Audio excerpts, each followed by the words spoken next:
कांद्याला चांगला भाव नसल्यामुळे सध्या कांदा उत्पादक शेतकरी चांगल्याच अडचणीत आलाय। धुळे जिल्ह्यातील चौगावच्या श्रीकांत बोरसे यांनी याच स्वस्तातल्या कांद्यापासून चांगलं उत्पन्न घेण्याची किमया साधली आहे। त्यांनी बाजारातील निकृष्ट दर्जाचा कांदा अवघे 3 रुपये किलो दराने खरेदी करून त्याची शेतात लागवड केली। कांद्याचं बी तयार करण्यासाठी बोरसे यांनी ही लागवड केली होती।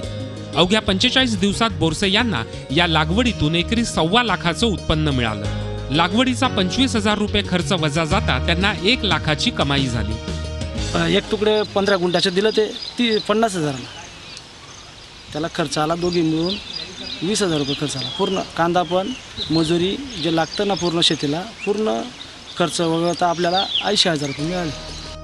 कांद्याच्या मोथरीचा असा प्रयोग करून बोरसे यांनी कमी दिवसात कांदापातीचं उत्पन्न घेतलंय। विशेष म्हणजे त्यांना या कांदापातीसाठी बाजारपेठ शोधण्याची गरज भासलीच नाही।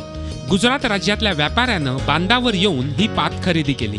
कांदा मार्केटमध्ये जो फेकला जातो तो मार्केटमधून कांदा 3 रुपये किलोने इथं आणला आणि तो कांदा पद्धती जसं कांदा लावतो ना आपण तसाच लावलेला आहे। जागेवर इथं व्यापारी येऊन इथून घेऊन जातो व्यापारी। भूमिपुत्र फार्मर क्लब या नावानं चौगावमधील तरुण शेतकऱ्यांनी एक गट स्थापन केला असून त्यांच्या माध्यमातून हे प्रयोग केले जात आहेत। मार्केटचा सर्वे करतो।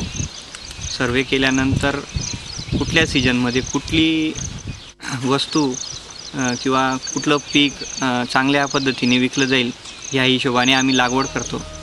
एकमेकास सहाय्य करू अवघे धरू सुपंथ या सहकाराच्या ब्रीद वाक्याला वास्तवात आणून चौगावातील शेतकऱ्यांनी शेतीला नवा अर्थ देण्याचा यशस्वी प्रयत्न केलाय।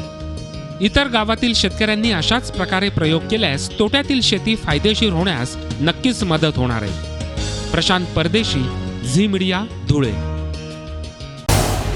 झी 24 तास रहा एक पाऊल पुढे।